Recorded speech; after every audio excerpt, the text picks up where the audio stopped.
Welcome back to the Herd Huddle. We are nearing the end of our spring sports seasons with baseball and track still going strong.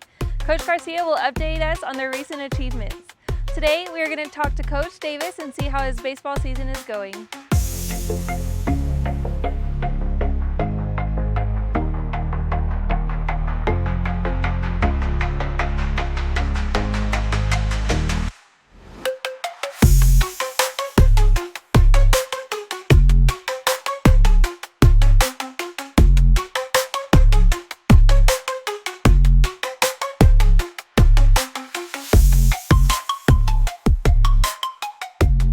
What's up, Herd Nation? Shout out to the 7th and 8th grade tennis teams for their performance at the Sandy Middle School tournament. Congratulations to all the teams on a great season. We want to recognize our outstanding athletes who competed at regionals last week. Gabby Gonzalez, Aslan Zaller, Taylor Hill, Eddie Becerril, and Jackson Lucio. While they don't advance to the next level, their effort, determination, and heart did not go unnoticed. Good job on a great season. We look forward to your future success. We would also like to thank the coaches for your steadfast support for your athletes, to our administration, the HISD media team for the graphics, and our community with love and support they continue to show for everyone. Thank you all. Big congratulations to Bricks Mansion and Isaac Dominguez as they punched their ticket to the state track meet after an outstanding performance at regionals. Bricks placed second with a jump of 6 feet 8 inches, and Isaac set a new record at the regional meet with a time of 13:87. Best of luck next week at the state track meet in Austin. We're cheering for both of you every stride of the way. Congratulations to our baseball team on a huge series win over Andrews to claim the bi-district championship. Next up, the area round where they will face and take on El Paso Riverside in a 3-game series this week in Monahans. Good luck as you continue your playoff run. Go Herd. Coach Davis, thank you for joining us today. Absolutely. So, how's your season been going? And just tell us a little bit about it. Oh, it's been awesome.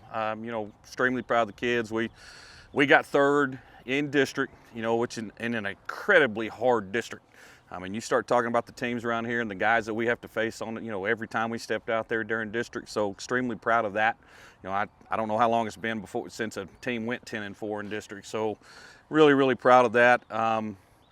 Won our first playoff series in quite a while, against Andrews, who, boy, they came to play, and it took us all 3 games to do it. But our kids stepped up and handled the pressure, handled the adversity that we faced, losing the first game and then coming back and winning 2 in a row. So it's been awesome. I just love the way these kids compete and look forward to them getting after it again this next week.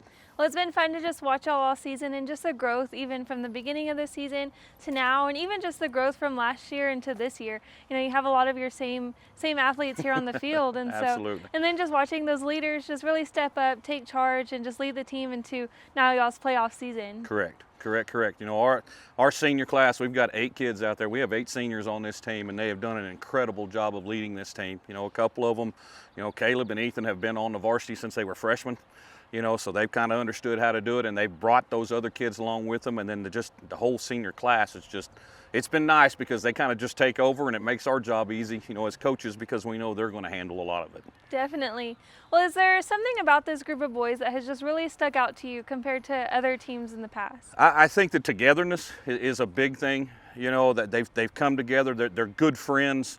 They fight for each other. They fight with each other every now and then, kind of like brothers. We tell them all the time, brothers fight, and then they get over it. I've watched that happen over the year. We had a deal yesterday, and they got to talking about how they all went and played golf on Sunday together. So I really think that has a lot to do with the way they fight, because they're fighting for each other. So I think that's really important. Well, that's always nice to have a team that's so close-knit and just are friends both on the field and off the field, and able to even just resolve conflicts. Those are things that they can use beyond athletics and in the real world. Absolutely. Well, is there a point in this season, or what has been your favorite part of the season, favorite moment in your season? Can you think of anything?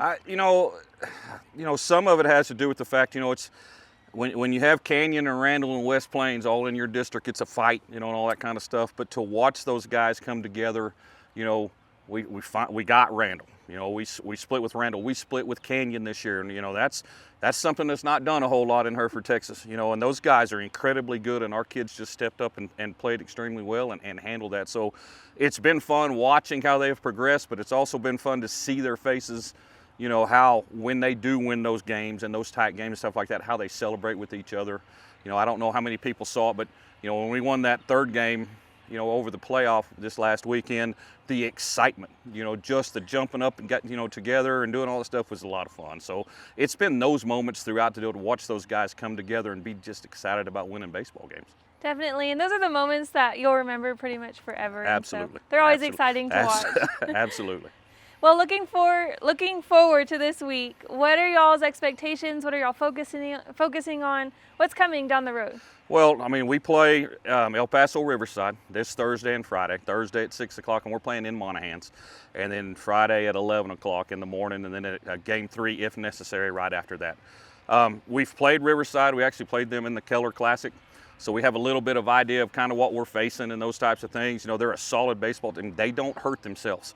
So you're going to have, if you're going to beat them, you're going to have to beat them. You know, they're not going to help you out. So I expect, you know, great baseball games, fundamentally sound baseball games. So it should be good to watch. Well, we're excited for y'all and best of luck this week. Thank you. I appreciate that. Is there anything you would like to say to Herd fans before we close out today's episode? Absolutely. Anybody out there listening, love to see you guys on Thursday at 6 o'clock in Monahans if you can make the trip, or Friday morning at 11 if you can make the trip. And you know, these guys have done an excellent job, and love to see the crowd out there and support these guys. Go Herd. Well, Coach Davis, thank you again for joining us today, and best of luck on the rest of y'all's season. Thank you very much. I appreciate it. Thank you for tuning in to today's episode. We want to wish a big good luck to Isaac and Bricks as they compete at the state track meet next week, and also to our baseball team this week as they compete in the next round. Don't miss our final episode of Season 2 of the Herd Huddle coming soon. Go Herd!